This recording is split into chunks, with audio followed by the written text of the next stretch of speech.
Hello, नमस्कार, आदाब, सत श्री अकाल और सलाम अलैकुम। मैं हूं मोहम्मद अहमद काजमी, लेकर आया हूं आपका पसंदीदा कार्यक्रम नजर दुनिया पर, जो आपको अंतर्राष्ट्रीय समाचार भारत के परिवेश में पेश करता है और वो समाचार देने का प्रयास करता है जो आपको दूसरे माध्यमों से नहीं मिलते। आज की बड़ी खबर है कि सऊदी अरब के क्राउन प्रिंस मोहम्मद बिन सलमान 19 फरवरी को भारत के 2 दिन की यात्रा पर नई दिल्ली आ रहे हैं। उनके साथ उप प्रधानमंत्री और कई मंत्रियों सहित एक उच्च स्तरीय प्रतिनिधिमंडल भी आ रहा है।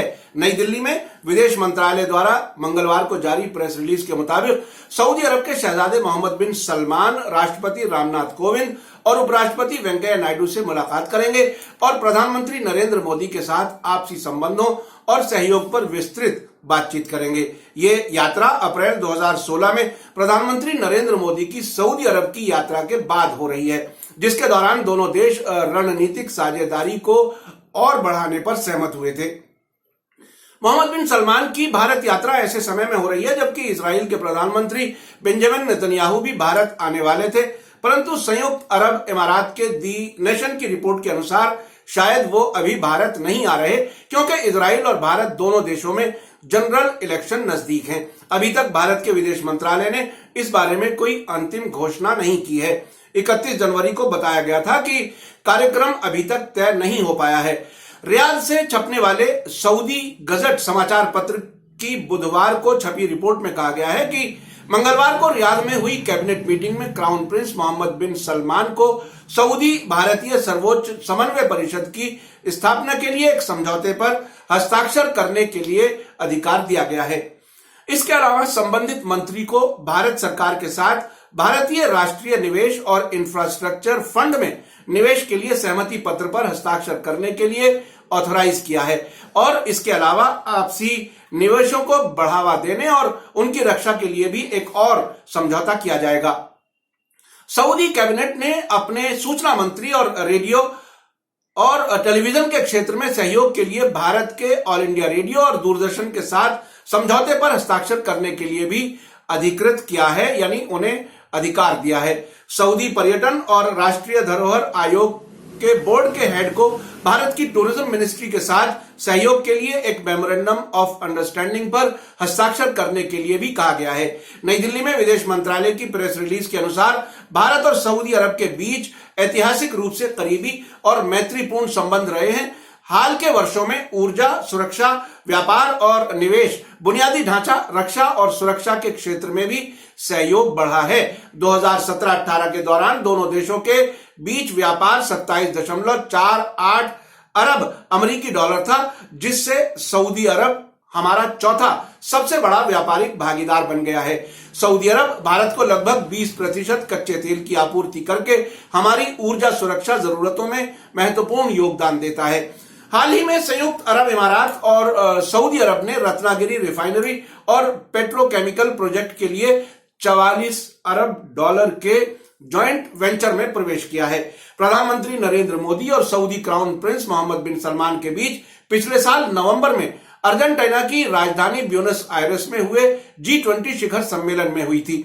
इस अवसर पर कई देशों के नेताओं ने MBS से मिलने से परहेज किया था, बल्कि उनके साथ फोटो भी नहीं खिंचवाया था। लगभग 27 लाख भारतीय सऊदी अरब में काम करते हैं, जो कि वहां का सबसे बड़ा प्रवासी समूह है, यानी जो विदेशों से आने वाले वहां पर काम करने वाले हैं उनमें सबसे ज्यादा भारतीय हैं। भारत आने से पहले सऊदी अरब के क्राउन प्रिंस मोहम्मद बिन सलमान पाकिस्तान की राजधानी इस्लामाबाद जाएंगे। डॉन ने खबर दी है कि उनके वहां पहुंचने से पहले 5 ट्रकों में MBS का पर्सनल जरूरी सामान इस्लामाबाद पहुंच गया है, जिसमें व्यायाम का सामान, मेज कुर्सियां वगैरह अन्य जरूरत की चीजें हैं। सऊदी अरब के पत्रकार भी वहां पहुंच चुके हैं। अभी तक नई दिल्ली में उनका कोई पर्सनल सामान आया है या नहीं, ऐसी कोई खबर नहीं है। मुझे इस मौके पर लीबिया के पूर्व शासक कर्नल गद्दाफी की एक फ्रांस यात्रा याद आ रही है। उन्होंने पेरिस के एक 5 स्टार होटल के बाहर बहुत बड़ा टेंट लगवाकर उसमें ठहरे थे, जिसमें होटल में ठहरने के मुकाबले कहीं ज्यादा खर्च आया था। पानी के जहाजों के जरिए टेंट और उसके अंदर सभी सुविधाओं का सामान लीबिया से फ्रांस ले जाया गया था। शाहों और बादशाहों के ऐसे ही ठाठ होते हैं जब वो राजगद्दी पर होते हैं। पाकिस्तान के प्रधानमंत्री इमरान खान ने सरकार बनाने के बाद सबसे पहले यात्रा सऊदी अरब की थी, जबकि बहुत से देशों के नेताओं ने सऊदी पत्रकार जमाल खाशोगी के इस्तांबुल में हत्या में सऊदी शाही परिवार के कथित रूप से लिप्त होने के कारण अंतर्राष्ट्रीय निवेश कॉन्फ्रेंस में रियाद में भाग नहीं लिया था। उस समय सऊदी अरब ने पाकिस्तान को 6 अरब डॉलर की सहायता की घोषणा की थी। सऊदी अरब पाकिस्तान की गवादर बंदरगाह पर एक बड़ी रिफाइनरी स्थापित करने में 10 अरब डॉलर की सहायता कर रहा है। इसी बंदरगाह से चीन के लिए आर्थिक गलियारा बनाया जा रहा है। सऊदी गजट के अनुसार मंत्रिमंडल ने मंगलवार को होने वाली बैठक में ऊर्जा, उद्योग और खनिज संस्थानों के मंत्री या उनके उप अधिकारियों को नवीकरणीय ऊर्जा परियोजनाओं यानी रिन्यूएबल एनर्जी प्रोजेक्ट्स के विकास के क्षेत्र में पाकिस्तान के साथ सहमति पत्र पर दस्तखत करने के लिए अधिकार दिया है। इसके अलावा मंत्रिमंडल ने पाकिस्तानी पुरातत्व और संग्रहालय विभाग के साथ सहयोग के लिए एक समझौते को भी हरी झंडी दी है। सऊदी अरब की कैबिनेट ने चीन और दक्षिणी कोरिया के साथ भी समझौतों के लिए अधिकृत किया है। सऊदी मंत्रिमंडल के फैसलों में चीन के साथ बगैर रोक-टोक व्यापार में बढ़ावा देने, किंग सऊद विश्वविद्यालय के लिए चीनी भाषा के प्रोफेसर उपलब्ध कराने और संबंधित चीनी अधिकारियों के साथ बौद्धिक संपदा क्षेत्र में सहयोग के लिए एक समझौता ज्ञापन पर हस्ताक्षर करने को भी मंजूरी दी गई है। कैबिनेट ने स्वास्थ्य मंत्री को दक्षिणी कोरिया के साथ वित्तीय संगठनों की देखरेख में आपसी सहयोग बढ़ाने के लिए समझौता करने को भी स्वीकार किया है। कुछ अंतर्राष्ट्रीय मीडिया में एमबीएस के मलेशिया और इंडोनेशिया जाने के भी संकेत हैं। दक्षिणी कोरिया के संकेत सऊदी गजट की रिपोर्ट से मिले हैं, परंतु अभी तक आधिकारिक तौर पर सऊदी सरकार की ओर से यात्रा की विस्तार से घोषणा नहीं की गई है। सऊदी गजट ने भी भारत के विदेश मंत्रालय की घोषणा के आधार पर ही तारीख की घोषणा की है। पाकिस्तान के मीडिया में भी अभी तक उनकी यात्रा की एग्जैक्ट तारीख यानी सही तारीख की घोषणा नहीं की गई है। ये आमतौर पर सुरक्षा के कारणों से किया जाता है। सऊदी क्राउन प्रिंस मोहम्मद बिन सलमान की पाकिस्तान, भारत और चीन की यात्रा ऐसे समय में हो रही है जबकि संयुक्त राष्ट्र के जांच दल ने सऊदी अरब पर जमाल खाशोगी की हत्या की जांच में सहयोग न देने का हाल ही में आरोप लगाया है।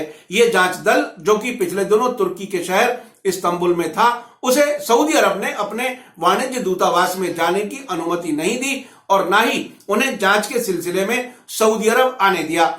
उधर अमेरिका में कांग्रेस राष्ट्रपति डोनाल्ड ट्रंप पर दबाव बना रही है कि वो ये बताएं कि पत्रकार जमाल खाशोगी की इस्तांबुल में 2 अक्टूबर को की गई हत्या में मोहम्मद बिन सलमान का क्या रोल था।